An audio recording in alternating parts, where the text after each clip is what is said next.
Hello to everyone tuning to this episode of Articulate Thoughts, which is a personal blog of mine where I share some thoughts, ideas, experiences, and observations about conscious dance, which is a movement practice that uses dance as a form of moving meditation. And this week's episode is talking about melodic mirrors. And, just a poetic way of saying the dance floor is a reflection of, oneself or the dancer. And I think this is prevalent in any regular practice, doesn't, correlate specifically to conscious dance, but that's just, what I use. So that's, what I'm talking about. But there is a phrase that it says, how you do anything is how you do everything. And it just kind of talks about, you know, the little things that we do in life is an echo and kind of give us an indicator of how we react to the bigger things in life.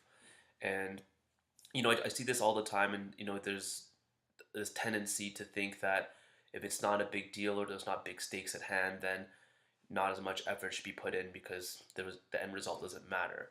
But you know, I feel like quite the contrary is true, that doing the small things, lead to doing the big things properly.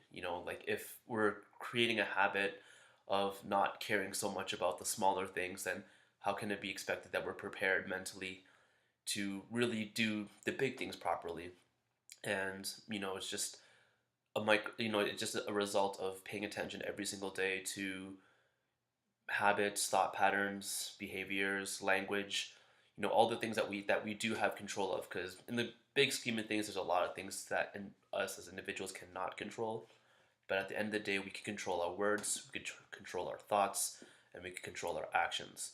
And that is enough to create, any type of environment or anything in your life that you really, really want or desire. But that self-awareness has to be there, and the proper habits have to be put in place for these great things to be manifest in our lives. And for me, this is the power of the conscious dance, is just being committed to showing up whenever I can, and showing up and participating to the best of my ability. I will push myself to a point where I sweat and, just exert effort into pushing through like any kind of discomfort or any kind of mental chatter. It's not always easy. I think I've come to a point where, you know, the ability to kind of turn off the thinking mind and feel into the body, it's much more at the unconscious competence level that it used to be. And it's much easier for me to do it nowadays than it was in the beginning. But that took time and effort and consistent, persistent effort to get to that point. And I was kind of thinking about that, and to be very honest, and like looking at myself and how I do pay attention in dance classes, it is a form of aversion. I feel it's and the conscious dance could be used for whatever purpose or whatever intention. It's kind of up to the dancer to take the responsibility to put that intention into the dance and reap those rewards. But I think I have not been as direct with my intentions in my dance, and I feel I'm just kind of tapping into this space where I'm just feeling, and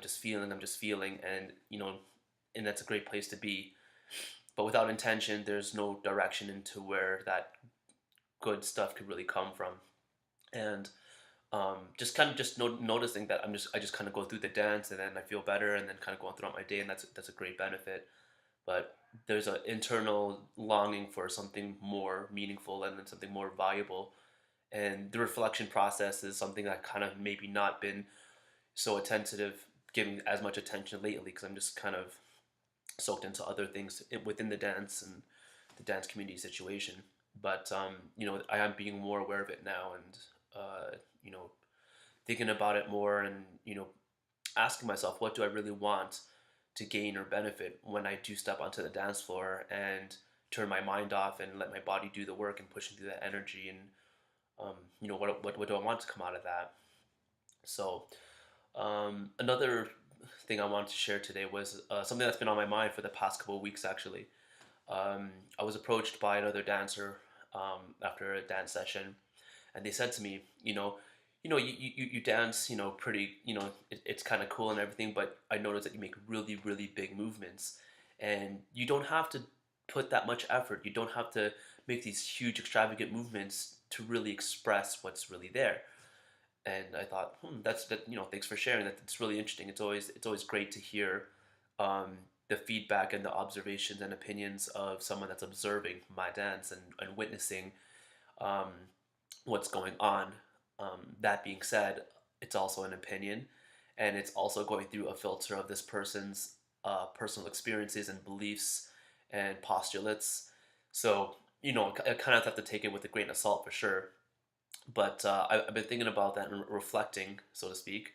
And, it's very interesting because I feel that there is a lack of expression in my life. And particularly lately, there's been a lot of change and a lot of chaos in my life. I feel, an internal chaos. There's just kind of not really knowing and how the future was going to pan out, and having doubts, and you know not having full confidence in the desires and the path that I was pursuing. And I kind of feel when I get on the dance floor, that's kind of like my time to really express and let out all these things that I've been holding in. And that is the reason why I do make these really big movements with my arms and legs. And I think sometimes my people might interpret that as a way of trying to get attention, or a form of peacocking, so to speak. But and I guess, like, to some degree there is that element in play. But the thing that keeps on coming back to me as to why that observation was made, or like how that form of style of dance comes out in me on the dance floor, is just because, like, just have this longing to express myself, and to be seen and heard into some capacity by others. And it's a time when I realize that, I realize just how grateful I really am to have a practice that allows me to be in a space where I can experience these emotions. And it does create an environment where I walk into it, and then by the end of the dance I do feel better.